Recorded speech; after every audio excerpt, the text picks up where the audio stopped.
Hello and welcome to The Build Up. This is the podcast for marketing in the construction industry.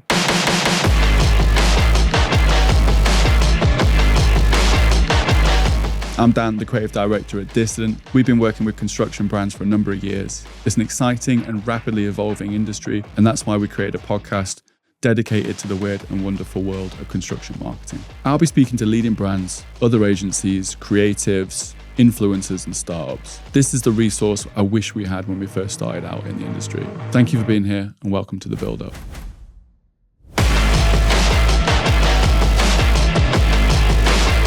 So welcome to the Build Up. We're calling it the Build Up podcast, I think, unless we get any kind of copyright issues and stuff like that. I'm Dan, I'm the creative director at Dissident. We're a social first creative agency. I've never actually done that either before in the podcast. I've never introduced who we are as a company. And I'm joined by Ryan Jones, who is the managing director of SLG Agency. And welcome, first of all. Thank you for having me. Thank you. You've come dressed for the occasion, very dissident. I blend in perfectly. Very on brief. This is colourful for me today. I'm really excited to have you. We had a great conversation. Thank God for LinkedIn, because if I wasn't just randomly kind of researching kind of like other people in the industry and construction industry and marketers, I never found SLG. And then we had a conversation over LinkedIn and had a quick call, and we were both like a million miles an hour talking about the industry. And it was really excited, because a lot of the time when you speak to marketers in brand, they're never as enthusiastic as we are. So I'm really excited to have you. But before we get into like today's topics and stuff, like, can you tell us a little bit about kind of who you are, your kind of backstory in the industry, and kind of like what you do? Yeah, of course. I've been at LinkedIn, funnily enough, reminded me this week that I've been at SLG for 12 years now. Prior to that, I started my career off in PR. Okay. Which of course, it was a pretty diverse mix of sectors, from kind of sport, food and beverage, hotel and leisure, and loved it as a kind of as a means of learning to be on that many different sectors, to hone your skills. Absolutely loved it. But just found as I was getting slightly more mature in my career that I wanted one area that I could genuinely, experts maybe a bit highfalutin, but one area that I could own and kind of sort of build a career behind. And just through happenstance, a colleague of mine was working on a social housing firm and just needed some support, and could I get involved in it? And I had some capacity, and yeah, it was genuinely life-changing. I mean, when I think back to that kind of moment as a pebble in the water, and then the way that's kind of rippled out from there to where I am now and where my career is heading, it's strange how these things happen. But yeah, the more I speak to people in construction, actually, the more that someone has that kind of that sliding doors moment of someone's referred them in, or someone's made the recommendation, or they've just happened to have taken a chance on something. And yeah, so that was that. I then came across SLG. Obviously, being in the Northwest helped, but really good reputation within the construction sector. So the agency started in 1980, so heading into our 45th year of trading. And were they pretty much predominantly construction from the get-go? Do you know, not far off. Yeah, I think one of the earliest clients was Marshall's Paving. Okay. So they kind of helped them develop the block paving market in the UK, and then just from there, by reputation, by referral, it's just kind of grown and grown, and that is very much our vertical now. So I guess construction, a lot of product manufacturers, I guess, is a large part of the sector anyway. But yeah, construction and industrial, I would say, are probably where we focus down. And so yeah, that's for me. I jumped across to SLG within the PR team, then moved into sort of client services more generally as I got more senior in my career and headed up that part of the offer. And yeah, for the last 2 years, managing director. So yeah, steering the ship now. Exciting. And I think we're roughly the same age. Is that quite young for a managing director, do you think, of a large agency like that? Do you know many other people in sort of your... Increasingly so, which is really nice, actually. I kind of, people like yourself, the idea of personal brand and the idea that really made me feel a bit icky and a bit cold. But the last couple of years, kind of just appreciating that, time to grow, you're leading this thing and therefore you have to do it. But really glad that I have, because you meet your tribe on the way, I guess, as you go. Yeah. So yeah, we're building quite a nice network of kind of similar minded people that can, like you and I, can talk about this stuff for hours and really nerd out on this sort of stuff. But people of a similar age and similar life experience as well, which is it's really exciting, actually. You kind of you build a picture in your head of what you think an MD is like, or what agency ownership is like, or whatever, and then it's just normal people that are as passionate about this thing as you are. So no, it's been Absolutely. lovely. I think I think there is still a little bit of a stereotype of the construction in general being still a little bit old school, but it is shifting, I think, and that's where you're starting to see the evolution of marketing, especially, and just in general, and construction brands getting more modern. Is through the people that are coming in, like the MDs are coming in and going, right, okay, well, I've worked at all these other different sectors For certain. and then I'm looking at this brand and I'm going, we're about 10 or 15 years behind, guys. Let's move on. I think the thing you learn, the thing that people are learning, the kind of lateral movement of people into sector, I think is absolutely accelerating that. I think broader macro things, but I think, COVID as an accelerant for things like hybrid working, for example, just wouldn't have happened.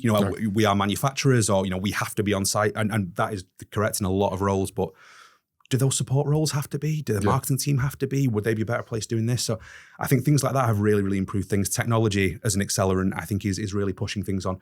A necessity. I mean, it's been such a tough couple of years for certain parts of the supply chain for myriad reasons that I think people are having to be inventive and are having to, think about new ways. And, one of the things that is true for all of us is the rules apply.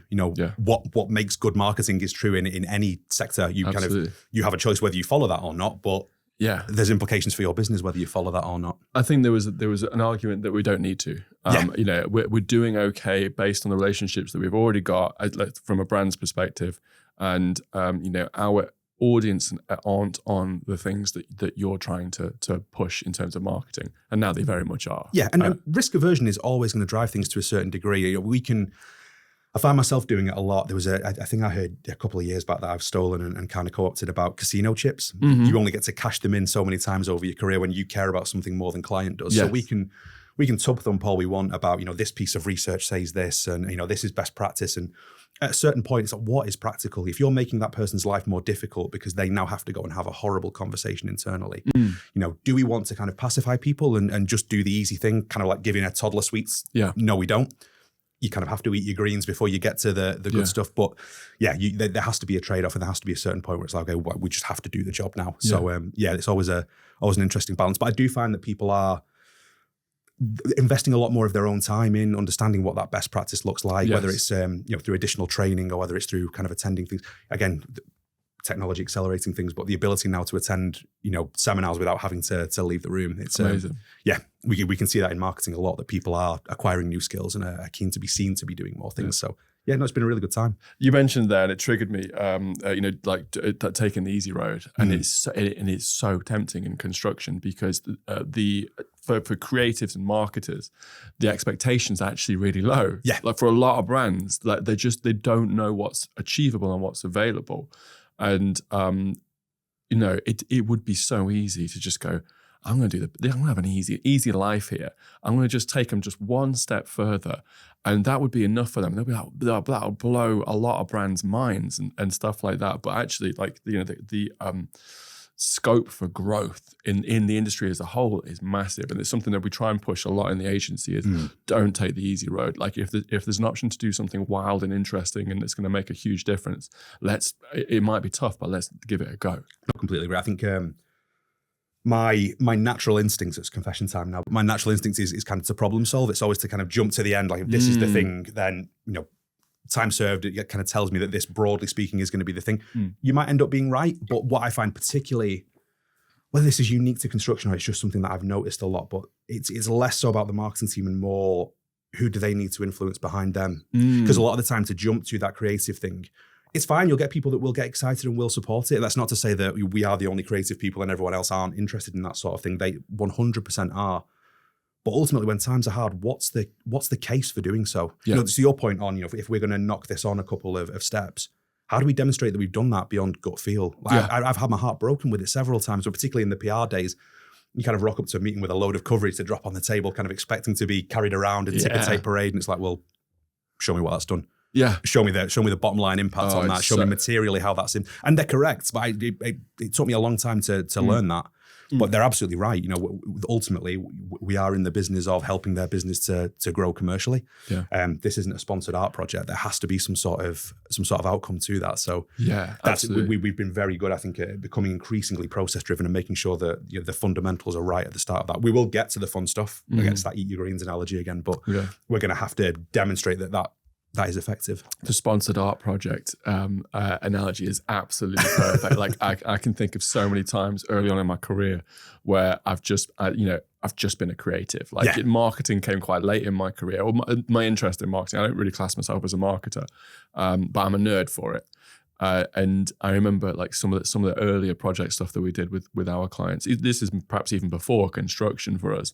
I'm like, this would be cool to do with no knowledge of whether that would be successful or whatever. I was just like, this is a cool project. Let's just give that a go and see how it lands. Let's just drop a load of money on that. Well, we were talking about this before we started recording. I think that's cool where you know the brand in the sector well enough and have that little bit of kind of sandbox money to go and have a little bit of a play and an experiment, because there will be some of that will really, really work well. Yeah. If you can learn the lessons from that and then bake that into strategy going forward. It's important to test. Absolutely worthwhile. Completely worthwhile. This was way before that though. This was just fun. Yeah, literally one-off project. I'm like, okay, let's do this. And I have no idea whether that's a good idea or not, but let's just give it a go. But that's what you do in early career, isn't it? You just play. Of course you do. And lots to be said for gut feel as well. Yeah, absolutely. But I mean, we've heard a little bit about you, but I want to hear a little bit more about SLG because I'm always impressed with agencies and marketers who are essentially, I always call them like the top-down marketers. Like we're the guys that come in quite late on in the sort of planning and the goals and stuff. We're typically the guys that do all the implementation of like assets and creative and things like that. And we heavily rely on clever people telling us what to do. And so I'm always in awe of the clever people and hearing all of the mad stuff that you guys do to get to the point where you're like, here's what we're going to do, you know? So can you tell us a little bit more about SLG, the kind of people that you work with and kind of like your most common sort of deliverables, like what you do for your clients? We like being called clever people, so that would be the first thing. So we can keep that up. You look pretty clever as a company. No, thank you. We've... as I said, we've been around for a good old while now. We're coming on 45 years. I think historically we'd have sold ourselves as a full service marketing agency, but I hate, that's just a personal aversion. Everyone has to try it once. I know. So I would say we are multi-service, but that kind of top-down approach, I would say we have three main routes into the business.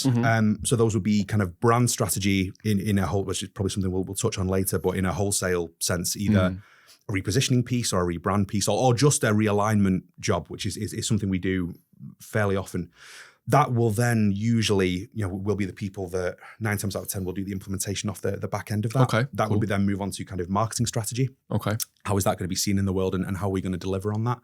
And then into what we call our creative effectiveness piece, which we're doing increasingly, which obviously creative development as far as kind of concept. Also increasingly creative testing and against that point of who are the influencers internally that we need to come back with and making sure that we are being market oriented and customer centric with what we do. Yes. That this has been tested, not so it becomes paint by numbers and, this focus group have said, we must do X and Y and Z, but just to get a feel for, are we in the right spot? So those would be the kind of, when we engage with people, those are the three typical routes in. But then beneath that we have, as you'd expect, our kind of a creative offer, art direction, copywriters, etc., that do a lot of the ideation work and then the implementation work, plus our PR on digital offer beyond that. So not quite full service. There's a lot that we are, we don't do. We would partner with other people on the sort of very specialist implementation stuff. But it's top down from that strategic point. But you're the guys that could potentially, like influence how to go about those kind of the even like the services that you guys don't offer. You need this, go and see these guys, or we'll bring this in as a project and we'll kind of like, we can bring like third parties in and do all that kind of thing. Completely that. We, I guess we term it brand guardianship more often than not, though what we don't want to do is kind of do that consultancy piece and then, off you go and enjoy yourself. Have fun. We have a personal interest in making sure that the brand is consistently replicated wherever it needs to live. And part of that is working with the right partners, is making sure that guidelines are adhered to, and that there's not something happening. And one of the things that it used to be, social media used to be the one. Now it's just a tweet or it's just a whatever. That has to work within the context of our broader strategy. Yes, it's not that we can't test things and we can't have that fun, but let's understand why we're doing that, what we're learning from it. So. Yeah, we're not so controlling that this is all ours and we will do it. Because again, the service to the client and the quality of the work is the paramount thing. And if there is someone better placed for that particular thing, again, we'll have an interest. We'll manage the brief. We'll make sure that quality is upheld and that the brand fundamentally is upheld. But you guys can speak the lingo, can't you? I think that's the biggest thing. If you've got if we do a scenario where you count the number of buzzwords in that. So you got like a company that's got an MD, maybe they've got a marketing manager, but they're busy and they don't know production, they don't know media and all that kind of thing. You've delivered them a strategy and a load of documentation and stuff like that, and you go, right, what you need to do is get a load of assets. Good luck.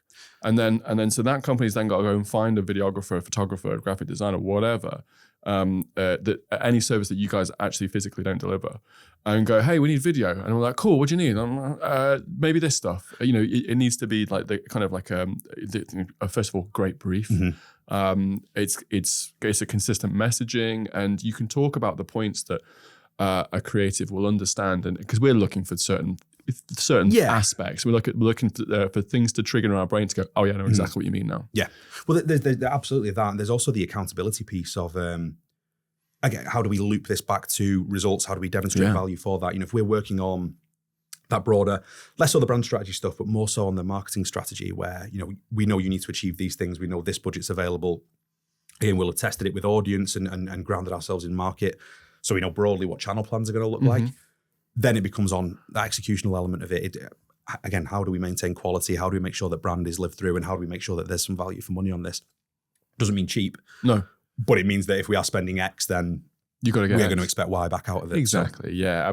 And where was why I love working with marketers, and why very rarely do we work direct with founders or like managing directors of brands, of the manufacturers, is because they know how long it takes for stuff to work. They know how to get the best out of a particular thing, and just to gauge expectations. If you make a piece of content for social media, like what you can expect from that as against a 6-month campaign. It's such a tough. I don't know if you've come across the work of a guy called Thomas Barter previously. Rings a bell. So he's done a lot of work with, I think it's like the largest survey of CMOs and marketing directors globally, and found that of all of the C-suite positions, that's the most endangered. The shortest time in role is chief marketing officer. Because what will typically happen is they'll be outlasted by the chief exec that hired them. Yes. And as soon as sales don't have that immediacy or don't do, again, it's that sort of expectations and agreements kind of a thing. If those aren't aligned, if we're not clear on, it's going to take this long. If those expectations aren't managed, unfortunately, the CMO is normally the one that would get the bullet first when numbers don't start to do that. So that expectations management piece. And again, there's been a lot of, I don't necessarily agree with all of it, but quite a binary discussion about performance marketing versus brand strategy or brand. You need both of those things. Yes. The most famous work on the subject is the long and the short of it for a reason. Yeah. But people get so impassioned about one or the other that it's that expectations management piece is really, really difficult to manage on that basis. And in the industry as well, I won't get too deep into this, but there will be people speaking on these kinds of things with absolutely no research. They're just they're rehashing stuff that they've seen on a YouTube video or something that Seth Godin said, and they've not really thought about it too much. And one of the most important things when you're sort of speaking about marketing is, first of all, the experience. And also just having the research to sort of back it up, which we'll go into in a minute, because I think research is something that a lot of brands and marketers don't utilize enough, and it's something that we certainly don't utilize enough, which is why we heavily rely on clever people to do that kind of stuff for us, so that they can tell us exactly what they need, and we can then make that idea into something tangible. But in terms of like the marketing sort of landscape as a whole for construction, broad thoughts on that compared to perhaps other sectors and stuff like that. Like, what do you come across the most when you're speaking to people like myself and other? That's really interesting. I think improving at a rate of knots. Is my honest sort of assessment of it. I think, again, I'm 12 years wholesaling construction. The industry now isn't the one that I came into in terms of willingness to sort of look at best practice, to kind of understand what things are. And I think that's especially impressive given just how tough things have been for the sector, particularly the last couple of years. But if you follow it right the way back to kind of 2008, 2009, you've got the fallout of all of that stuff plus Brexit. And I can't think of many other sectors that get hit quite as hard as construction when there is some sort of economic downturn. And it's just been this, it's been incredibly up and down with not too many ups. So I think there is an understandable temptation for brands and marketers by virtue of that to have to pull back and do the bare minimum. I think we've seen a big trend last couple of years for in-housing stuff, which anecdotally, but it feels like that's starting to be undone now. But I think even that was reasonably well-intentioned. If we can do this stuff and manage this here, then we will use our excess budget to do this stuff. So yeah, I think that's starting to roll back a little bit now. But I think... are we on a par? I don't know. I think, my thing is not to go too wild on the theory stuff. I can bore people with it for hours, but at a certain point that has to get into the practical. I think observing other sectors, albeit I'm probably not qualified because I'm not part of them, but just as an anecdotal observer of other sectors, I've seen the debate around brand purpose, for example, in other markets where people have gone wild with that. And then all of the data suggests that isn't that beneficial from a commercial point of view. Yes. I think we, generally speaking, are a bit more grounded and a bit more earthy perhaps than that. And that's probably to our, whether that's a deliberate thing or not, I don't know. But I would say that's probably to our benefit. I look at our peers, actually. I look at kind of other agencies and kind of network with people. You'll come back to that point of meeting sort of similar MDs and there is a want to follow the best practice. There's a want to give the best guidance possible. I don't meet many people that I think are, again, I remember when I started off in PR, there was a lot of negativity around sort of snake oil salesmen and manipulation of media and spin doctors and so on. I do not get that vibe from people that I meet in our sector. I don't meet many people that are here for a quick buck. No, frankly, you'd probably find something else to do if that was what you were. Yeah, I don't think you'd target construction specifically for that. I suspect not. I suspect not. So generally, I think people understand, the issues that the sector has more broadly away from marketing. Frustratingly, I guess, are the same issues that it's had for some time.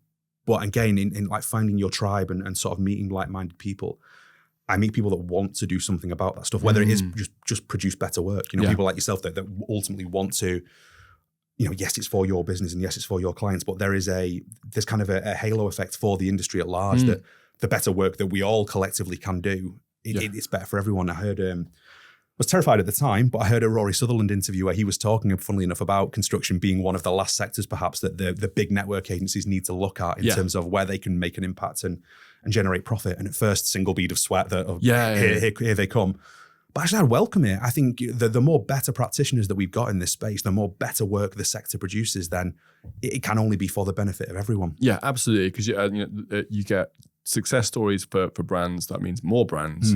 More work for marketers, more work for creatives, better for the economy in general. Completely. Perhaps a little bit more manufacturing in the UK, which would be cool. It's one of those things. And it's like, it was like, back in the day when like, it's funny, isn't it? Thinking about 10 years ago when people were like, are you concerned about the fact that camera phones are getting better? And I'm like, and there's a lot of people being like, yes. And I'm like, no, no, absolutely not. And then, but then also like making things like photography and video production more accessible. I'm like, is that a concern for you that like people are coming in that, perhaps wouldn't have had the more traditional methods of education and these kind of things? I'm like, there's a part of me is like, yes, I'd rather not have to deal with it, but also at the same time, I'm like, no, because everybody, as soon as it gets competitive, everybody wins. And it's only the sort of people, anyone that's being lazy, they're the ones that kind of get left behind. I think if you're ready to fight and if you're ready to be passionate and sort of raise the bar, you're always going to come out on top, and it's always the hardest working people that do the best. I completely agree. And in that kind of commoditized market, where do you add value? Like where can you add value? I think it's a really interesting challenge. Again, it's something that we've been through. Is if you can't add value, why are we doing it? Does that not weaken our offer more broadly if we are seen to not be particularly great at this thing here? Absolutely. And I think that's true across the sector. But I think the marketing landscape seems to be getting better at that. If I look at the construction marketing awards and the league table there are a lot of not quite single service agencies, but agencies that I would say have a particular skill in a particular area that are kind of making up that rather than just general marketing agencies. And I think the agency landscape in the vertical is better for that. Definitely. Do you ever go to any other agency awards or any kind of marketing awards that are specific, not specific to construction? Yeah, so we've been CMAs is kind of that's where we focus from isn't it? Yeah. But that said, we've had work recognised by the Drum campaign last couple of years, and we were the only. We were the only construction specialist agency, and by virtue of that, our clients were the only construction brands. But it was brilliant, actually. I think Brett Landscape in particular, to have those guys competing with the likes of Meta and Vodafone and Virgin and others, to kind of see our names coming up in category was phenomenal. In fact, it was last year actually, the Drum live broadcast. So we all sat in the office, watching the ceremony and watching this stuff come through, and just it's never a name in itself, just like fame for fame's sake, but. The results on the work were incredible. The creative was really strong. So enter it, give it a chance, let's see how it goes. And to be there was, really, really fulfilling. And I think, for a lot of the guys, what are awards? They're a signifier, I guess. Yeah. They kind of signpost to other people. You care about this stuff and the standard of your work. But I think for a lot of our guys, that the level of pride in being nominated and being seen there, we always talk about, could we turn our hand to other sectors and could we handle a brief from here? I think the answer is yes, but it's choiceful. We don't want to. We want to specialise here, but it is quite nice for us and I guess the sector at large to see construction be seen in those places. Yeah, I think the reason why I asked that, and I'd be interested in your honest opinion on this, is when you're at these the Drum Awards, which is like multi industry awards, and then you go to the CMAs. What's your sort of view on the quality and the level of creativity and work in comparison to each other? Because I'm the reason why I asked that is I don't really do a lot of awards, and it's something that I really want to push going forwards. I think it's always just been a budget thing for us. Is that I'm under the impression there's still quite a long way to go, and there's still a lot of room for creative to get more interesting. So it's a tricky one, because I'm going to do the boring thing now of kind of slightly manipulating the question a little bit, but I think when you look at it from an effectiveness point of view, I think we're on a par. Yeah. There might be certain application bits, or again that sandbox of they have bigger budgets and therefore can try certain things. Yeah. When you actually look at, particularly where you get away from the craft and look at where the work has seen the light of day, because that's obviously that's a biggie as well. How much of this has been done just for an award entry? Yes. But real world, this has had this impact. I think we're not far off. And I think there's a confidence thing in the sector more broadly. I think of just we are as good. Yeah, that's so cool to hear. From a recruitment point of view, like, let's be telling the graduating class this year that construction marketing is a thing. Yes. Because how many of them, when they're looking at brands they want to work for or agencies they want to join, they don't think of brick manufacturers? I wouldn't have thought so. No, I don't have the data. They should do that. I don't have the data. But I wouldn't have thought so. But I think we're only ever going to get there. I think the image of the sector, we'd be here for days, but I think the image of the sector is something that it's incumbent on all of us to do something about. Yes. And I think we don't have to shape the narrative, and the story is there. We just need to get more confident in telling it. So it's not be frivolous, and we don't need to win awards for the sake of winning awards. But where the work is good enough, I think it does all of us good to kind of be seen in those places and to stand toe to toe. And I think, to go back to your question, I really, really think we can. That's really cool. There might be some creative bits, as I say, where budget was much higher and therefore they got to do X and Y and Z. But when you actually look at what's been achieved and impact had, I would think we're not a million miles off. That's really interesting. And again, it goes back to the fact that, I came at that purely from a point of view of like what's had the most impact on me visually and creatively when observing like work. And I haven't really got a lot of experience in this because I've not had, certainly the CMAs and stuff like that. I'm like, we're not there yet. Let's another year. Let's figure some stuff out. But I don't go to any other kind of awards stuff. Yeah. So I'm all, when people have been like the CMAs and then they go to like other awards that are like multidiscipline, multi-industry, and I'd be interested to see like again from my own personal view, like how do they compare in terms of the quality of work and things like that. I've never even factored budget into it. Of course, there are some great budgets knocking about in construction, but perhaps not compared to consumer brands. And so my thing is, and maybe this is the PR background, but when I look at Cannes Lions and the things that have won there, the case studies that really, really stick out to me over the years, they're the ones where you kick yourself going, how has no one thought of that? And they're not necessarily someone had the money for this TV spot or this big experiential piece. just some really, there was one for WaterAid where, obviously, you know what WaterAid do, they provide wells in Africa. One of the things that they have at their disposal isn't budget, but they do have entries for things like marathons and so on as a charitable thing. So they had a woman from Africa that walks 26 miles a day to get her water, walk the Paris Marathon with her water jug on her head and sponsor Amazing. me. How has no one thought of that to that point? That there is that kind of lateral thinking of 26 miles for water to 26 miles marathon distance. And that's what I love. Yeah. And I think that doesn't require big budget. That requires knowing your brand well enough, knowing your customer and your audience well enough, and then being able to, someone, I can't remember who it was to credit them, but I heard the phrase that creativity is being able to see round corners. And it's just that little nugget of insight that someone else hasn't had. That's what I love. I love to be in that meeting when that penny drops. Yeah. So cool. You know, when you just like, you're in with your team and there's a whiteboard session or something and you go, I bet it's amazing. Not. That's a snap awake 3 a.m. iPhone note. Oh, probably, yeah. I can't wait to tell people about this. For definite. That's really. It's good to hear your views on the landscape of construction, especially from the point of view of social media, which is kind of our area. What the brands that we look at, we see huge opportunities that aren't being picked up when it comes to marketing and brand positioning, and that was something we discussed like off air. Like positioning is kind of like our thing to some extent. When it completely by accident, what's happened when we've worked with some of the bigger brands is they've come to us and they're like, we don't like how we look at the moment, purely from a visual point of view, and also how we're communicating with our audience. And a lot of the time, we're sort of we're working with brands who are potentially like international, so like German typically or Swiss. So they've got the sort of head office content and brand strategy and stuff like that, but it's very much tailored to a German market, which is very different to the UK. So when those assets typically don't work as well over here because you're just very obviously foreign and they're not relatable as much. Some brands do okay, but most of the time it's just a bit off. So we're working with these brands to create visuals that help position them in a particular viewpoint to their audience and their target market and things like that. But it's something that you and I both really geeked out about on the call previously. So can you talk us through how important positioning is and how often that comes up in the work that you guys do with SLG? It's massive and frequently. I think the thing you said there on sort of audience is the absolute crucial thing.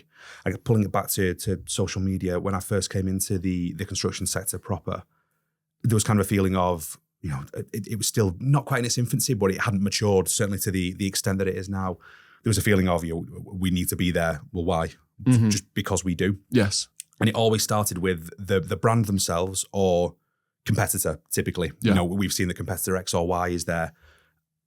To me, never felt like a good enough reason to invest in something or to do something. And it missed out that key word that you've said there on audience. Yeah. Well, what do they want from us? What are they doing in this space? Do we have a reason and a right to be invading people within this space with our brand messaging? So for us, I mentioned it earlier, there's typically 3 ways into engaging with the business, but they will all start with positioning. Either we will help you define that or you will have defined that yourself and sort of make that part of the mix. But I think it's one of those things. A little challenge for you.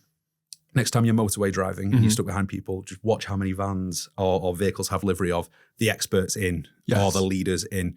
It's a real ick of mine. It's a real aversion that I've got. And again, back to the PR days of every press release starting with, it was that as a subordinate clause. And I really, really hate it. So that's a big thing because I think a lot of it feels very insular, very inward looking, very selfish. I think it's often very highfalutin. You need to focus on customer. You need to start with what the market needs and expects from your business, and then find a way to service that and have that live through your proposition. Really, really cool. And so, and you're right. Like positioning is typically, it's not the first thing that you need to be thinking about. Anytime you think about marketing, it always goes back to who we position this for. How is the brand positioned in the eyes of their target market? It's absolutely massive. How do you guys go about speaking to brands about positioning? Like, because we've touched on like the importance of research and things like that. Does that factor into it in a big way? Yeah, massively so. So what we've been good at over the last couple of years is taking more stock of the way that we're doing things. So we're very sort of productized. It sounds like we're horrible people here, and you will work this way, but we've just found that it's not sort of reinventing the wheel, but there's a very linear process and a very set way of working. But it always starts with grounding yourself in market. We've got there's a tool that we launched a little while back. Just the thing that kept coming up anecdotally was lack of research and lack of brand tracking and lack of, I think, again, pressures have been so high and people wanting a return on marketing investment that everything's been focused on more stuff, more kind of, I guess, forgetting all of what marketing is meant to be and kind of focusing on the promotions and the thing that if we're not talking to market, then we're not doing marketing. Yes. But then forgetting positioning, forgetting pricing, forgetting all of the other stuff that we need to be doing behind the scenes. So that's always starting point. And again, that's not to say you must commission us to do research projects. If you have that and you know audience and you're already tracking that stuff, great, just give us the information and let's try and work through it. But what we're finding increasingly is that that's not the case, or it's patchy. So what we'll always do is kind of start with, and it could be as simple as a piece of market orientation, just to go and speak to your customers. Yeah. Go and observe people. If you're selling through that merchant channel, to just go and observe people. How do they actually, because again, there's that famous Ogilvy phrase about, people don't think what they feel and so on. What do they actually do when they're in that space? How do they interact with your brand without you kind of influencing what they do and making them too conscious about what they're doing? It can be as base as that. It could be NPS. It could be brand health trackers. Just go and speak to your customers and understand what they think about you, what they think about the market. Ask them some prompted and unprompted questions about the category. Let's see who and what they recall. Because sometimes, a lot of the time, if you've been doing this long enough and your brand has been in market long enough, it should just give you a little bit more confidence and a bit more validation of what you assume to be right anyway. Yes. Going back to what we were saying earlier on, gut feel being a useful thing. It just validates some of that and gives you something that you can work with. But in some cases, they'll again, that those little slithers of gold that you wouldn't have got otherwise had you not gone and asked. And I get, the classic 3 C's, customer, competition, and company. Like, yes, there will be elements of commercially, we are doing this, and therefore you're going to have to shape your positioning in this way. But orienting that to your audience and understanding how that might fit and historically where we've been and how we can make that part of our broader story so it feels complementary rather than jarring, it's massive. But it has to start with customer. And I think sometimes either out of panic because we need sales and we need to do this thing, or giddiness at the size of this particular opportunity, we sometimes, I think, are guilty of forgetting the most important audience in there. And it can feel, again, my budgets are tight, I need to be doing all of this exciting stuff with it.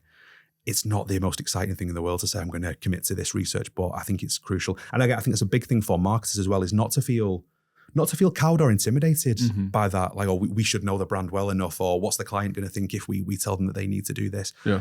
I would put our expertise in the construction sector up against any other marketing agency within our vertical.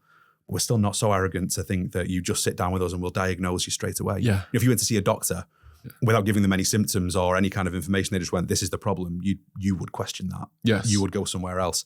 It's exactly the same thing. So yeah, I would say always it starts with better understanding your brand within the context of the market, within the context of the customer. And then when you do the research on the audience or like the current sort of customer base, and you're looking to figure out positioning, is it the audience that manipulates the positioning, or is it often the case that we're looking to either reposition and therefore we need to change the audience's perspective? Do these are these separate, or do they come into play? No, I think they come into it, but it's a combination of all. I mean, these things are always unique depending on the sort of position that the brand currently finds itself in. But I think it's almost not so much you don't want too much data, but it's that kind of, we use a model that's very sort of converging and then diverging. We want to go as broad as possible to understand the context as well as possible, always within those 3 C's, but then ultimately distill this down to its most simple point that we can do. Yes. I think, again, as marketers, I think particularly agencies on the consultancy side of things, in an attempt to justify fee for that kind of work, more models, more stuff, more things, and it becomes so complex that it's a lovely presentation, but then how useful is that at the end of it? Yeah. And I think if you're doing your job properly, it's about, even for people like yourselves, this is the one line thing I want people to recall about that brand. Again, for all of our different models and so on, realistically, how many things are your audience going to retain about you within category? We've got clients that sell into sort of the specification side of things. If they're selling into an architect that's responsible for a commercial project, if you say a hospital, that architect, with the people that they work with, might be responsible for hundreds of different product decisions. How much time are they going to spend thinking about your category, the brands within that category, the different product SKUs that each of those brands? It's not many. No. And most of us, again, that'd be another challenge for you, is that, as you go about your week, how many purchasing decisions in your personal and professional life do you make on instinct or without that level of kind of cognitive load to really consider this decision? Yeah. Price point might be a factor, perceived risk might be a factor, but generally speaking, we're looking for codes, we're looking for familiarity, and that's what you're there to do. And it feels counterintuitive because we're going to invest all of this time to do this complex thing with a goal to make it as simple as possible at the end of it. But that is absolutely what you need to be doing with it. 100%. You want to make it as easy as possible for people to spend money on your particular product. But I find the concept of a brand doing this research, thinking that they're one thing, and that's where they need to be, and that's where they need to be aiming for. Finding out the research from their audience and their customer base is actually that they perceive them differently. And in what situation do you go, well, actually, we don't want to be here. We want to be over here. So what do we do at that point? Do we reposition, or do we just focus on these guys that are already buying the products? And do we accept the fact that that's not where we wanted to be as a brand, Yeah. I think that the biggie with that is, I don't know if you read any of the sort of work out of the Ehrenberg Bass Institute. I mean, How Brands Grow is kind of like the most famous piece of work out of there. A lot of the research that they've done there, basically the advice would be market to whole of category. Okay. That brand love and brand loyalty and love marks, with respect to anyone that enjoys that stuff, doesn't really exist all that often. There aren't many brands that will just get complete blind loyalty from people. If you think of most categories that you will purchase, you'll have what they describe as a repertoire of brands within that particular category. Yes. If you I don't know if you're a beer drinker, but you walk into a pub, there might be a particular brand of lager that you like, but if you're with friends and you're having a good time, if they don't happen to have that one, you'll pick another, rather than say, right, we are leaving, I'm going down here. It doesn't happen all that often. And it'll be the same, if you think about, a contractor audience, for example, we're talking about, similar kind of client types earlier. They might have a brand they prefer, and given the option, I would always pick brand X, but they're not going to lose a sale because they are so indignant that they will only work with this. It's path of least resistance a lot of the time, as long as it's an appropriate alternative. So consequently, I think, trying to cut the market too much to say that we will only sell to these people or this is our audience type becomes a dangerous game after a bit. I think there are things you can do within brand development to give a feel for, price point, or for quality, or little clues and little indicators that might, make people think about where you live relative to other brands. Again, one of those 3 C's is understanding where you sit currently relative to competition and where you'd like to sit relative to competition. Yeah. So there are things you can do once you've established that. But you've also got to bear in mind that the commercial element has to come in as well. This isn't just an academic exercise that from just the marketers are having fun and, we're going to decide this. It's where's the most commercial advantageous place for us to play. But again, I will say, going back to that point on, the things the sector does well, and the sector does those the last 2 C's in terms of company and competition, I see that done well a lot, but there's sometimes that customer centricity piece is missing. So it's not letting the customers kind of dictate direction in that respect, but it is understanding how your brand can be seen as meaningfully different to competition in the eyes of customer, and making sure that, I think the bigger thing is making sure that you're tracking that in the medium term. Go back to the earlier part of this conversation, these things don't change overnight. No. So we need to understand what the commercial impact of that change is going to be. And then we need to commit to tracking that over a period. We talk about it from a campaign point of view, but I think positioning, if you get your positioning right, leave it alone. Because that's the other thing that we as marketers tend to do, is that we'll over-engineer, or we'll get bored of it before the market's even got used to what we're trying to communicate. We talk about it with clients that, a good brand campaign, you forget your positioning, but a campaign should live in market for a decade if you can. If you've gotten that right, just leave it alone. Invest in it, but in terms of tweaking the creative, that needs to leave it alone. Leave it alone and let it do its thing. You can do your product and service lines beneath that and kind of support that, as long as they're consistent and as long as they sort of tie in within brand. But with brand positioning, if you get it right once, you never need to touch it again. It's so refreshing to hear stuff like that because, we know most of the stuff that we're working on is so fast paced. We're doing it. We're doing a month at a time campaigns, for a lot of our clients. We're revisiting them a lot of the time. And again, we're very much driven by marketing managers because we're essentially just the guys that create the stuff. But we'll do a campaign on a particular product. Okay, next month we're doing this product and stuff like that. It'd be so nice to be able to just go, right, 6 months, a year, one campaign. We'll be doing multiple campaigns at the same time, but with different brands and things like that. But essentially, just like let's continue on this thread. How far can we take it? But in fairness, the stuff that you guys do is essential to that. You're going back again, referencing back to what we were talking earlier, the long and the short of it. You need both of those things. They're the kind of the brand positioning that we're talking about. That's your long-term conditioning, and that still needs investment and that needs reinforcement. But you still need the short. You still need those conversion pieces. We're here. We have this particular thing. Oh, the famous figure from the Field and Burnett work was 60-40. Brand investment versus sales activation or performance marketing, as they term it. The best brands will have both of those things going. Again, get your positioning right and set. You can almost leave that alone to do its thing, and then invest in it. Focus on that stuff. So, I love this. We're in danger of getting too deep in the weeds, especially for like founders and influencers and stuff that perhaps aren't that learned on marketing activation and stuff like that. But to summarize, positioning is crucial, and to get positioning right, you need research. Yeah. So research should come first, and then but that can of course lead to lots of other areas of brand and marketing. But positioning is crucial, and like I say, one of our favorite things is repositioning. So finding out that a brand used to do this, and it used to look like this, and it used to sound like this, and now we're going in this direction. And the reason why we want to do that is because we want to appeal more to a particular area of customer base. We want to be seen as more sort of in the community as opposed to just supplying it. All these kinds of interesting things. And then from a creative's point of view, we go, yes, we can do this. Okay, thought leadership pieces, interesting documentaries. All of a sudden the artist comes out. We can do some really, really creative stuff. But you guys have got a really cool tool that can kind of help start this off, which is I forgot what the name is. It's Truth Score. Okay. Yeah, so it's just basically, it's a very quick sort of 12-question assessment. I think the average time to complete is about 2 minutes. So it's not amazing. It's not an academic exercise. You won't be there for hours, but just to, even if you do this stuff, just as a little bit of a refresher of the things that you've got available to you as a starting point on brand. So how do we track our brand currently? Do we understand our customers? Do we have something of a pen profile drawn out? Do we understand our own positioning?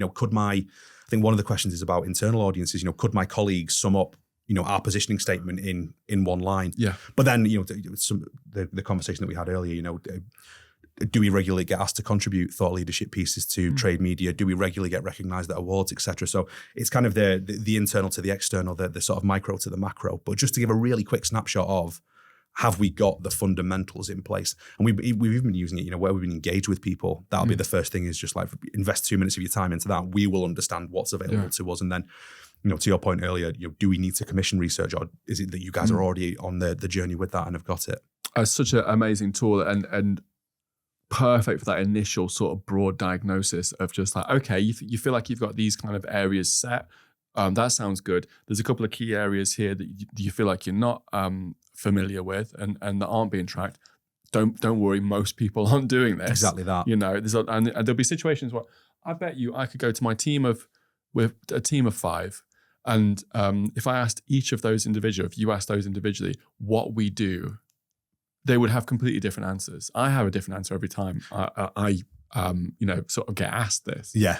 And that's core, because if your team, you can have the broad strokes of kind of like what you do, but your actual positioning statement is crucial, right? Yeah. It's one of those things that even marketers and agencies and stuff don't get right all the time. No, it's completely that. And some of the findings from it to this point have been really, really interesting. Again, that lack of grounding in market and an understanding audience when you ask questions about sort of research available. find it really interesting that it was like something like north of 80% of respondents to this point, believe they have a clear brand positioning. And we're not testing them where it's like, well, submit your positioning here and we'll judge it. It's just tell us, no, you're wrong. Self-declared, 80% have a defined sort of position that they believe. But then when you ask them about, audience profiling and sort of specific groups that they speak to, and I know slight irony in that I said you need to market whole of category, but understanding your core is fairly fundamental, or understanding what that category looks like is fairly fundamental. That number absolutely, it goes off a cliff. Good guess. It goes off a cliff. So again, that's the reason that I say I think that as marketers in the sector, the data that we have kind of says that market orientation piece is probably where we're a little bit weak at the minute. But again, looking for some of the answers there, people are starting to get the fundamentals right. I think the final piece, once that market orientation, the corner starts to turn on, like it's not a difficult thing to get right, and there's economies of scale to how you'd approach it. The final piece will be that medium-term tracking and having brand as part of that, not just here's how our campaigns performed or here's how this piece of content performed, but step back, look at the bigger picture. This is the impact that's had. But the starting point to all of this is having the data in the first place to understand where we are, and that's what we're hoping to do with this tool. How exciting it would be, like for a brand to be like, right, okay, like we've had a good go, we've got some budget, we've got some success. Now we'll do all these kind of exercises. We'll figure out our positioning. We'll get loads of research, get loads of data, and then you go look at all this ammunition we can use to just fire out amazing campaigns. Completely that, because a lot of the time, we're all guilty of, like, in some of the work that we do, guessing. Which is best guess. Completely. And go, well, that kind of worked, that didn't work. And obviously testing is important. But if you've got the data to go, whatever we do, we don't do this. Listen, we want to keep the fun element, we want to keep the creativity. I think it's about guardrails that are important. Because again, I have the thing with SLG where in briefing work internally and developing our stuff, even like the tool, I'm the world's worst client. Like the kind of things that we're talking about now in terms of following best practice, I don't do that. No. My briefs are just really not well written. I will circumvent process. I'll cut corners based on gut feel or based on immediate need. So I'm a massive, massive hypocrite when it comes to this stuff. So this isn't about getting rid of that creative element. It's about making that as effective as possible and making the argument for this stuff as compelling as possible internally. One of the sort of favorite phrases that a former client of mine used to talk about a lot was marketing being the colouring in department and not being taken seriously within the walls of their business. And that was part of the challenge for us, was that, without blinding people with zeros and ones, like how do we, and because that's the other challenge, is how do you make that data worthwhile and relatable to people internally? How do you make that matter to their day-to-day? And it was to the benefit of marketing to be able to show that as a grown-up function within the business and to have that better integrated with other business functions and understand that everyone's on the same team here. I think to your point about, like, the fact that you don't want to be hampering creativity by having these kind of set rules and guardrails, but I think every creative, is not every creative, most creatives are terrified of a white piece of paper. Yeah. Unless maybe the designers are a bit different, but from a point of view of like a production company and image makers and anyone working on campaigns and stuff, I'm like, give me restrictions, because otherwise I can go wild. Completely. And I can get like decision fatigue. But if you give me a strict set of guidelines, and I've always worked well with these kinds of things, of just like, okay, it's for these people, great. That means I don't have to make too many decisions on the kinds of people that I need in the frame, who it's for. Like, okay, we've got like age groups and like, what do they sound like? What do they look like? Where do they live? Where are they positioned? And all these kinds of things. I'm just like, okay, that makes my life so much easier, so I can focus on other creative elements rather than just like the whole thing. Yeah. And so you can have this, like, not only have you got a great opportunity to be creative, like in elements that you've got freedom in certain elements of a production, but other things are kind of set, which makes your life a bit easier. But it's going to work. Well, there's that. I think the other, because all of that is absolutely true, the other side of that is removing subjectivity as much as possible. You're never going to wholesale. There will be personal bias brought to it and personal taste and so on. But if the brand, it's from positioning through to everything else, says that this is appropriate, I don't need you to be in love with it. I don't need you to personally tell me your opinion on it. What we need to, again, that market orientation, but is this right for the audience that we are trying to speak to? Yeah. Is it appropriate for the broader brand story that we're trying to tell?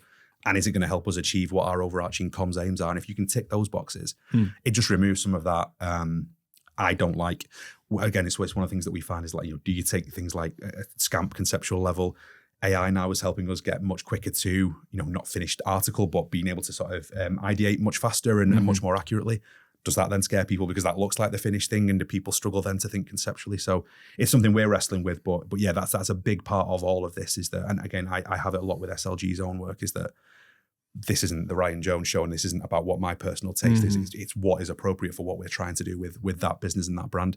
So I think that's a big thing to come out of the whole process. What was the tool the Truth Score? Truth Score, and people can just find that out. And is that something they can get that up for your website? Yeah, they absolutely can. If you, that's the easiest way is our website is slg.agency. As soon as you jump on there, you will be accosted by a pop-up that will give you a link straight through to it. Oh, amazing. If not, I'll do the typical podcast thing and say it's in the show notes. Yeah, link in the show notes, whatever show notes are. That's really cool. We talked about positioning, we talked about research and the importance of that.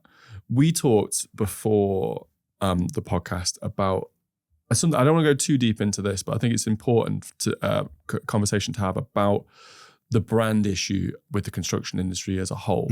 We kind of talked about, and you sort of blew my mind a little bit into because we're all guilty of thinking that when you think about construction, you think about a tradesperson. And that's part of the problem with the brand issue. But what's your thoughts on that? Because we were talking about the fact that, it's not sexy to be in the construction industry, and it should be. Yeah, it's phenomenally misunderstood. I think, well, there was a famous piece, not to go too far down into it, but the Farmer Report, I don't know if you come across that, but that's 10 years old next year after. So that was Mark Farmer kind of did a review requested by the government on the state of the construction sector across the piece. Number of recommendations, but interestingly, one of them was the sector's image and its impacts then on recruitment, its impact on talent pool, not just from a numbers point of view, but the types of talent we're able to recruit. And it's just not an improving picture. If you look at the CITB's data, the numbers that we're chasing of new entrants into market just does not move year on year. It's been, again, compounded by things like the Brexit vote has meant we've lost a lot of talent.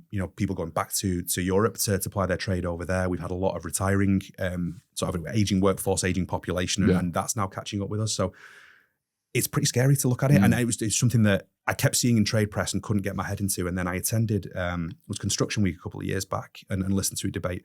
So the thing you were asking earlier on how I got into the sector, pretty much seemingly everyone else seems to have fallen by accidentally. Yeah, it's circumstance, it's accident.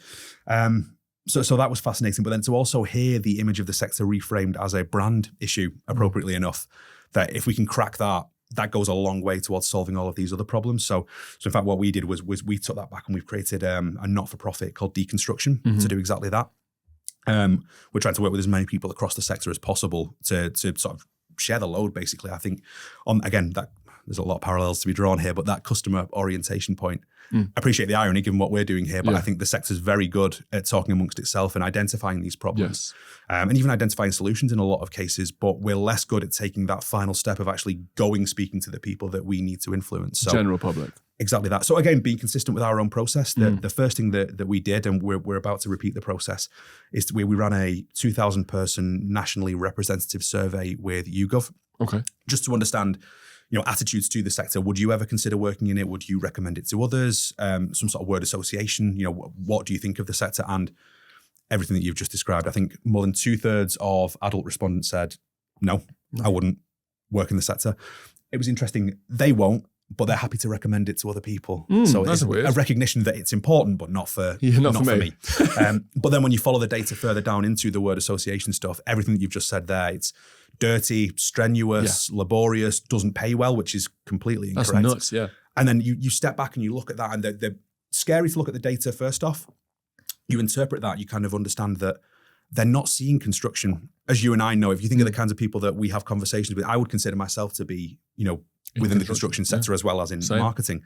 Our roles just are invisible. Like they just do not exist as far as and that's fine. But how many others are there? If you think of every business function that exists within, take a tier 1 contractor or a house builder, every other business function that you would expect at any other similar sized organization exists. Absolutely. It just happens to exist within construction. That's before you get to things like, modern methods and offsite construction and all these other things that are now starting to come into the sector. If you look at, the application of BIM, the possibilities for AI and what that might mean within the sector. Yes, we are. That's not to say that we don't need practical, hands-on contracting roles, and that the high vis, hard hats thing is yesterday's news.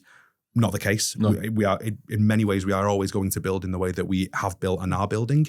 But there is a much broader sector, and I kind of feel that until we can showcase the sector as a whole, people aren't going to voluntarily find their way into it. We'll still be relying on people like you and I that are referred into it or that happen to fall stumbling backwards into the construction industry. And it's fine. It makes for some lovely anecdotes, but if that was the way to solve the skills gap, we'd have solved it already. Yeah. Well, I see this in marketing. I see this mostly in the people that we speak with. Is these guys are reluctant construction industry workers. Thankfully, it's such a good industry that most people actually end up in kind of enjoying it and doing a good job of it. Depending on the type of manufacturing you do it, because I've seen some pretty broken marketers for like copper pipe companies and stuff like that. I get it. You wanted to work in fashion or something like that, or in beverages and stuff. But most of the guys that we speak to in marketing, they're really good at their job. They're doing a fantastic job of it. But how cool would it have been if that was their first choice? Completely that. And again, I am nerdy for this stuff anyway, so let's get my biases out on the table before we even get into it. But having worked in, as I mentioned before, sport and food and beverage and stuff like that, I find part of my love for construction, the reason that I've chosen this will be my career now for the foreseeable, it's consequential. If you think of the homes that we live in, the roads that we drive on, the hospitals that our kids are born in, and so on, this stuff matters. And even if it is copper piping, the impact of that and what that will do within that building, versus with respect to anyone that works in any of those sectors, but to fragrances or alcohol or whatever else, it just feels to me, it feels much more substantive and much more important. And I think, again, that meeting your tribe and meeting like-minded people, I'm increasingly finding people that see it in the same way. That it's maybe not the most exciting icebreaker at a dinner party, no, but when you get into the impact of the work, for me, it feels much more important than a lot of other sectors. And it's not to shit on other industries for their, for the types of people that are in there, but we've, and this is my broad overview of other sectors that are considered to be a little bit more sexy. So fashion, lifestyle brands, sport, cosmetics and stuff like that. Most of the time, if I put the guys that we hang around with in construction against those guys, I'm having better conversations. They're nicer people. They're more genuine, and the briefs are better, and the budgets are better. Couldn't possibly comment on that. Yeah, honestly, and that's my honest opinion. And whenever I speak to, because we hire people, creatives who wanted to get into fashion. I wanted to be in fashion. We did work in fashion. We were like, this is horrible. I don't want to be with these people. Like, I want to be in, I want to work with people who are nice. But I love that as well, that kind of the lateral thinking, and again, the best practice that comes with people making those moves into sector. What worked there and what did I learn there that I can apply in this market? Yeah. So yeah, I go right the way back to it. I think we've got a really, really good story to tell as a sector. And I think it doesn't mean being arrogant, but I think it means kind of, being proud of what we've got and actually telling that story in a way that connects with other people. Also, from the point of view of the creatives as well, me and my my guys, when we were in college, when we were in university or whatever, we're like, yes, we're going to be fashion photographers. We're going to be making cool promo videos for Boohoo and stuff like that. And now we find ourselves in the construction sector, thankfully loving it. But also, there are parallels to that. Like, we were working the other day with a safety boot brand that do that, and because construction's getting cool, it's getting there, especially from a trade point of view.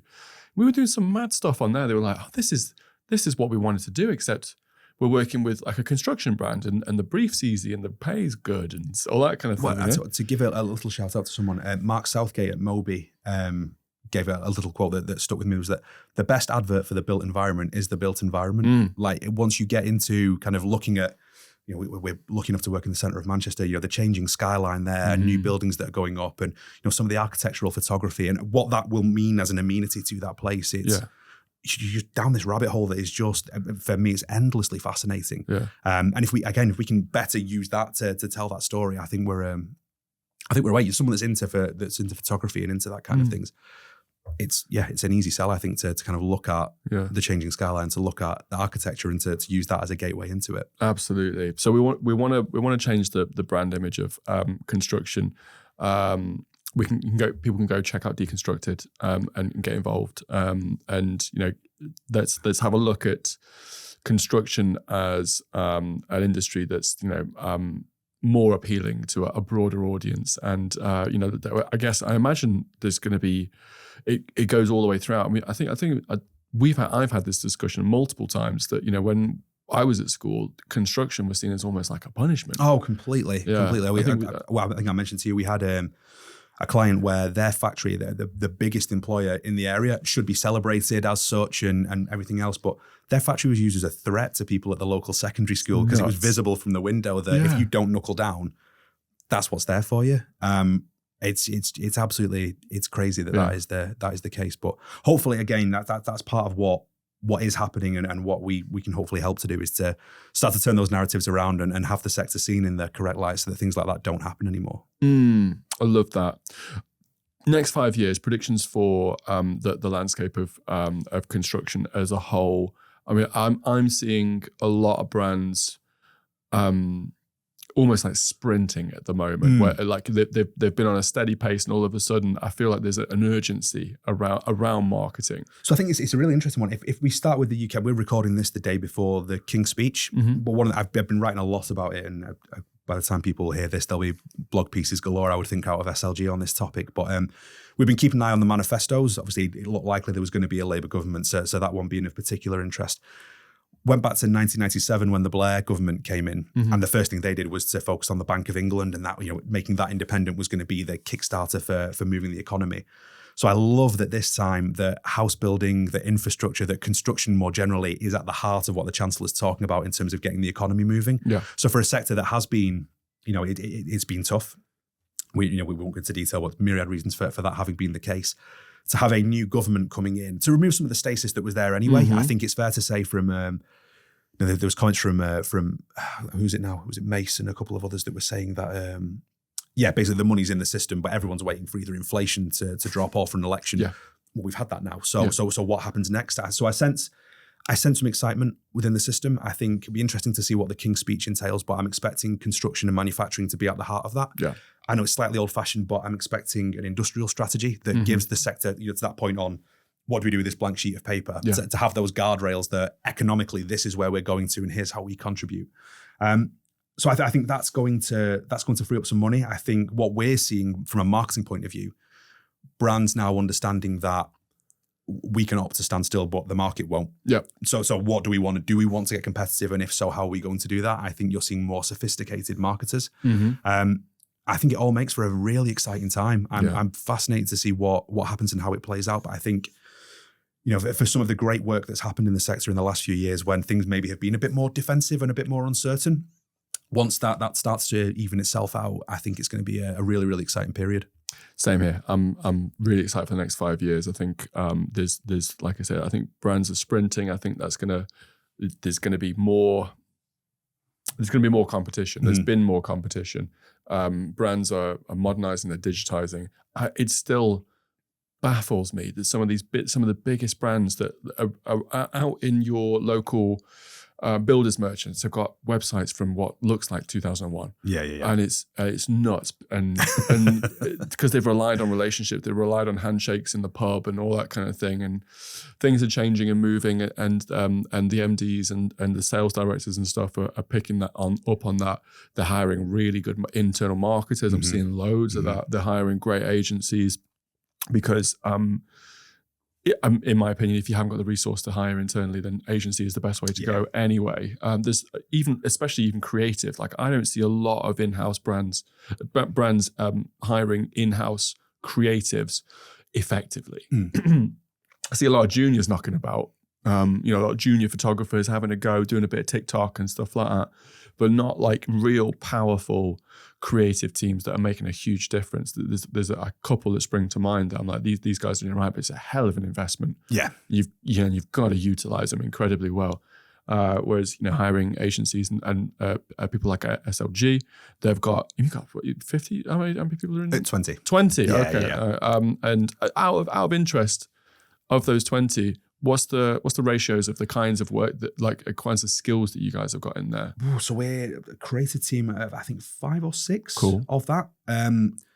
We've got our account handling side of things where we've got, again, probably about the same number again, and then sort of shared services in between there, or we've got PR specialists, digital specialists. But in terms of weighting, probably a third strategic account handling, a third creative, and then the rest split across PR, digital, shared services, Real etc. good mix then. Yeah, we're trying to. I think it's better than it has been. We're kind of much more spread out on that front now. I think historically, folks have been very much on the creative side of things, from a billings point of view and a workload point of view. But yeah, we've again, as we've pivoted and as we've leaned more into the strategic side of things, that's now, I think, it's naturally kind of evened itself out based on where the work is. I think that's a natural progression, isn't it? Eventually, you know, when you're doing creative work, depending on the kinds of businesses you're working with, eventually you start getting answers to your questions, and you go, okay, I need to help you guys out with this. You know, you'll be like, okay, there'll be strategic questions that you need to be asking, or there's answers that you aren't getting from the brand that you are required. You know, okay, we need to do some work with this. Well, I think we spoke about it off mic, but again, being consistent with our own rules. A big part of it for us was speaking to clients and just we've got some brilliant relationships with people where we've been able to just kind of sit down over a beer and just ask, not that we don't want to work with you, but why us? Why us? Yeah, exactly that. There are so many other, at the time at least, comparable agencies that you could opt to go to. So what is it? I'm comfortable with whatever the answer is that comes back. And 9 times out of 10, it was, the creative work was mentioned. So this isn't to denigrate any of my creative colleagues, but it was the work that went into developing the creative in the first place. So actually writing the brief. What fed the creative? 100% that. And, a lot of the time we were kind of baking that in, or we were kind of hiding that stuff back, or not even charging for it in a lot of cases, because the goal was to sell the creative as opposed to that stuff. So once we understood that and became more bold on that footing, we've invested in it. We've done a lot of work on our own processes and so on. And our positioning now is built off that. So we talk about strategic rather than strategy. And it's a subtle kind of a thing, but regardless of the output and how we implement the work, there has to be an element of strategic thinking that goes into it. So someone might come with a pure play PR brief, for instance. Their other needs are met, their positioning is all sorted, everything else. We still don't want to just jump into implementation land and just start having fun. We still want to have that strategic input. And 9 times out of 10, we will be the kind of frontline agency in a strategic sense for our clients, and then work from there. Yeah, I think it's massive, isn't it? I think having, again, speaking from our point of view, the fact that we can have clear rules of engagement for creative projects is hugely down to the fact that we've got someone above us telling us exactly what's going on and why we're doing this, and that's massive. And sometimes we've had to do that for our clients and kind of figure out, especially early days, why we even need creative. But the fact that you would even ask that question, I think, speaks to you guys and your agency, and the fact that you've got those long-term retained relationships, that the personalities, the brand.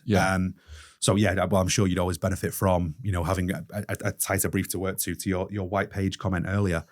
You guys know a lot of that stuff anyway. You're not just doing the work unquestioningly and just here's the bill for it. You are at least asking those questions in the first place to establish it. Even if we're not getting a great deal from the client, we're asking our marketing team to write us a brief, because we just need that. Sometimes as the creative, we're just like, I can't think. I've got too much stuff on. Just give me some stuff to do, and I can, at least some guidelines. And that's absolutely massive for us. We're kind of at the end. I think it's been a really, really valuable insight into marketing, especially, like I said, what I keep calling that top-down marketing for the construction industry. Is there anything that you wanted to talk about that you feel like I should have mentioned, or is there any last sort of words of wisdom or things that you want to mention? No, we've probably done it to death, but I think if there's one kind of takeaway from this for me, it's go and figure out what's important to your audience and have some evidence to back that stuff up. It's not as exciting perhaps as some of the other work, but it will pay dividends for you down the track, just to give you a starting point, to give you something to build from and something to discuss internally. I think, don't lose sight of what's important to your customer and make sure that you're building from there, I think is the biggie for me.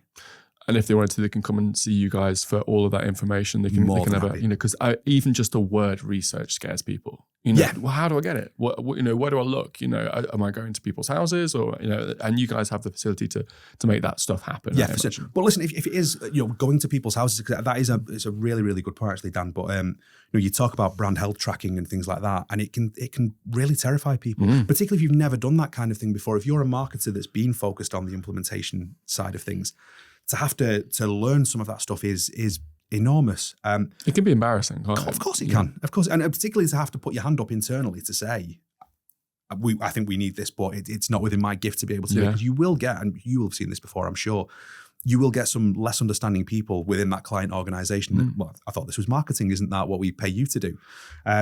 So yeah, it can be really intimidating. And yes, you can go to, and if you have the means to, of course, you should go to that end of things. But like I said before, just that ethnographic element of things, just go, and that's a highfalutin name for just go and speak to some people. If we want to sell this product or service to this group of people, probably a good idea to go and speak to said group of people and understand what they might want from an organization like ours. And just in doing that, speak to your sales team, speak to the guys that are on the road that are having that client interface, get some honest feedback from them. Just find whatever ways you can to be more customer oriented. And that, I think, will start to identify what other gaps you have or don't have, as the case may be. But you are always going to have a stronger brand if you understand how you are seen by that customer. That's massive. And like you say, like implementing it across like things like a sales team makes it way less daunting. Completely. Because you can put some stuff in place where at the end of it, like all their conversations, and we're not saying give them a form to fill out or whatever, but just have some loaded questions, just that they can put in, and we can get that data, even if it's kind of like very broad, gives us more than you had before. Completely that. And I would say in summing up, one final thing to do that is make sure that, close the loop for another marketing phrase, but double back to said sales team when you've developed that plan. I've synthesized all of your notes. Does this broadly look comfortable? Let them know what's happening. Don't let them dictate strategy on marketing necessarily. No. Always better to have those guys involved, have them comfortable with what's coming down the track, keep them informed on implementation and tactics so that they're ahead of that sort of stuff. And your life will be a lot easier as a result. Oh, you got to keep them on side, the sales team, because they are literally the bread and butter of the organization. And we have, we make films purely for the sales guys, just to get them on board with a new project, a new product. Sorry. Yeah. It's just like we're only doing this internally. We're launching this. I'm thinking, it's going to be some amazing like awards or something like that. No, we're just launching it to our sales team so that they can understand why we're doing this and what this new product is and who it's for. But that's insane. But perfect. That someone's thinking at that level and making sure those guys are involved to that degree, I think is phenomenal. So yeah, keep doing what you're doing, the people that have commissioned that. Mate, I'm really excited for this episode to come out. I'm really excited for the comments and the value that not only brands are going to get, but also other marketers. I think people should go and check you guys out on your website. They should go and speak to you on LinkedIn. Yep. And there'll be some great conversations there. I'm going to finish it there. Ryan, thank you so much for coming. You've been an amazing guest. Thank you, Dan. Thank you for having me.